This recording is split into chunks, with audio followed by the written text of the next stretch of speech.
اچھا، اس کے علاوہ پھر میں نے وہ خطبہ پڑھا ہے، بلکہ اس کا ابتدائی کلمات صرف پڑھے ہیں، جس کے بارے میں حضرت سلمان فارسی رضی اللہ تعالیٰ عنہ نے یہ بیان کیا کہ حضور نے ہمیں یہ خطبہ ارشاد فرمایا شعبان کے آخری دن۔ تو یہ گویا کہ اس مناسبت سے آج ہمارا اس خطبے کو پڑھنا جو ہے بہت ہی موزوں ہے، اس لیے کہ یہ خطبہ جو ہے آج، جیسا کہ میں نے عرض کیا، ہو سکتا ہے بلکہ غالب امکان اسی کا ہے کہ آج شعبان کا آخری دن ہے۔ تو گویا کہ ہم حضور کے نقش قدم کی پیروی کرتے ہوئے، آپ کی سنت پر عمل کرتے ہوئے ہم اس وقت اس خطبے کو پڑھیں گے۔ میں سب سے پہلے اب آغاز کر رہا ہوں اسی خطبے کے ان الفاظ سے کہ جو یہاں پر درج ہے، آپ بھی اس کی متن پر نگاہ رکھیے۔ ان سلمان الفارسی رضی اللہ عنہ، حضرت سلمان فارسی رضی اللہ تعالی عنہ سے یہ روایت ہے۔ حضرت سلمان آپ کو معلوم ہے کہ ایران میں پیدا ہوئے، اور ان کے والد جو ہے وہ آتش کدے کے بڑے ذمہ دار آدمی تھے، لیکن ان کو نفرت پیدا ہوئی کہ یہ آگ ہم خود جلاتے ہیں، ایندھن اس میں نہ ڈالیں تو بجھ جاتی ہے، ہم کیسے اس کے سامنے ہاتھ جوڑ کر کھڑے ہو جائیں اور اس سے دعائیں مانگیں۔ بہرحال اس بنا پر جو بھی چپرش ہوئی، تو جیسے حضرت ابراہیم علیہ السلام کو ان کے والد نے گھر سے نکال دیا تھا، انہیں بھی گھر سے نکلنا پڑا۔ جیسے حضرت ابراہیم نے پھر ہجرت کی تھی اور وہ عراق سے جو ہے شام کی طرف منتقل ہوئے تھے، تو یہ ایران سے شام کی طرف منتقل ہوئے، وہاں جا کر انہوں نے عیسائیت کا مذہب اختیار کیا، راہبوں کے پاس رہے۔ آخری راہب جس کے پاس تھے، زیر تربیت و تعلیم تھے، تو جب اس کے انتقال کا وقت آیا تو انہوں نے کہا کہ مجھے تو ابھی تشفی نہیں ہوئی پورے طور سے، آپ نے بہت کچھ سکھایا ہے، بہت کچھ سمجھایا ہے، اور میں نے آپ سے بہت کچھ فیض حاصل کیا ہے، لیکن ابھی تو مجھے تشفی نہیں ہوئی، اب آپ کا انتقال ہو رہا ہے، میں آپ کے بعد کس کے پاس جاؤں؟ تب انہوں نے کہا کہ میرا علم مجھے بتاتا ہے کہ نبی آخر الزمان کا ظہور اب قریب ہے، اور وہ جنوب میں کھجوروں کی سرزمین میں ہوگا، تو تم جاؤ، ٹرائی یور لک، جاؤ دیکھو، شاید قسمت تمہیں ان کے قدموں میں پہنچا دے۔ تو وہ وہاں سے روانہ ہوئے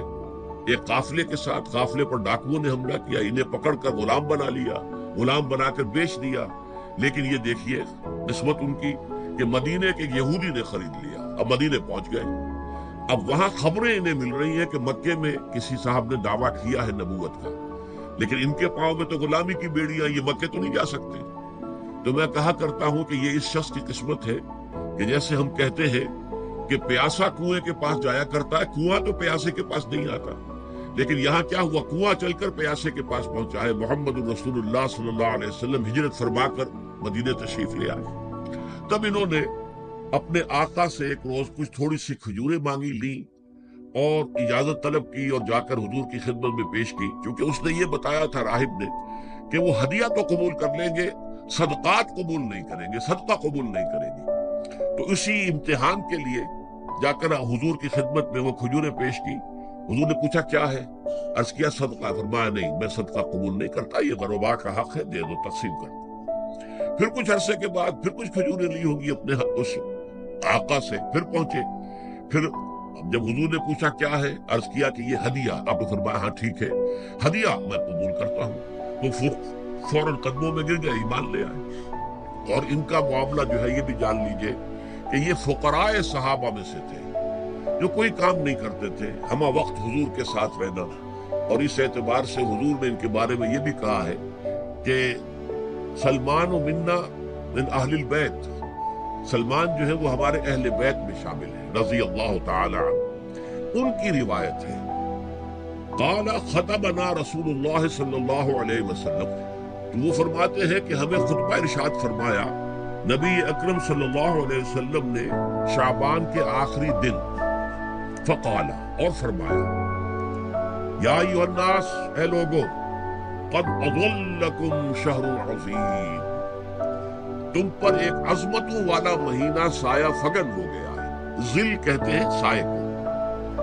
اظلکم تم پر سایہ فگن ہو گیا ہے، ایک بہت عظمتوں والا مہینہ۔ اب دیکھیں یہ وہی ہے بات جو انگریزی کے محاورے میں ہے کہ coming events cast their shadows before, آنے والے واقعات کا ایک سایہ سا پہلے سے پڑ جاتا ہے۔ تو ابھی مہینہ شروع نہیں ہوا رمضان مبارک کا، لیکن وہ آیا چاہتا ہے، گویا کہ اس کا ایک سایہ پہلے آ گیا ہے، جس کو حضور فرما رہے ہیں کہ تم پر سایہ کر لیا ہے ایک ایسے مہینے میں کہ جو بہت عظمتوں والا ہے۔ شہر مبارک، وہ مہینہ بہت برکتوں والا ہے۔ شہر فیہ لیلۃ خیر من الف شہر، یہ وہ مہینہ ہے کہ جس میں ایک رات وہ بھی ہے کہ جو 1000 مہینوں سے افضل ہے۔ اور یہ ظاہر بات ہے قرآن مجید کی صورت ہے مکمل، انا انزلناہ فی لیلۃ القدر وما ادراک ما لیلۃ القدر لیلۃ القدر خیر من الف شہر، اس کی طرف اشارہ ہے۔ اب اس کے بعد جو جملہ ہے جعل اللہ صیامہ فریضۃ، اللہ نے اس مہینے کا روزہ رکھنا فرض قرار دے دیا۔ وہ قیام اللیل ہی، ایک تو قیام اللیل کے لفظ پر غور کیجیے، اور اس کی راتوں کے دوران کھڑے رہنے کو تطوعاً آزاد مرضی پر چھوڑ دیا ہے۔ تو گویا کہ اس رمضان مبارک کے 2 پروگرام ہیں، ایک پروگرام دن سے متعلق ہے وہ ہے روزہ، اور ایک قیام رات سے متعلق ہے اور وہ ہے قیام اللیل۔ دن کا پروگرام فرض ہے، رات کا پروگرام فرض نہیں ہے، لیکن ایک طرح کی تشویق اور ترغیب، اس کے لیے جو ہے تحریص، یہ موجود ہے۔ ورنہ تو یہ ہے کہ ہر رات جو ہے اس میں تہجد آپ پڑھیں، رات کو کھڑے رہے، وہ اللہ تعالیٰ کو بہت پسندیدہ ہے۔ تہجد حضور کے لیے تو فرض کے درجے میں رہی ہے، لیکن عام مسلمانوں پر فرض نہیں ہے۔ البتہ جو کوئی کر سکے ان کے لیے یقیناً بہت اعلیٰ مراتب ہے، بہت اونچے درجات ہیں، تو وہ تو کسی بھی شب میں پورے سال آپ کریں، لیکن اس کے لیے خاص طور پر چونکہ اہتمام کیا گیا، لہذا جعلہ کا جو فعل ہے اس کے مفعول میں جہاں یہ شامل ہے، نمبر 1 جعل اللہ صیامہ فریضۃ، روزہ رکھنا فرض قرار دے دیا، اور اس کی راتوں کو کھڑے رہنا یہ تمہاری مرضی پر چھوڑ دیا، اسے فرض نہیں کیا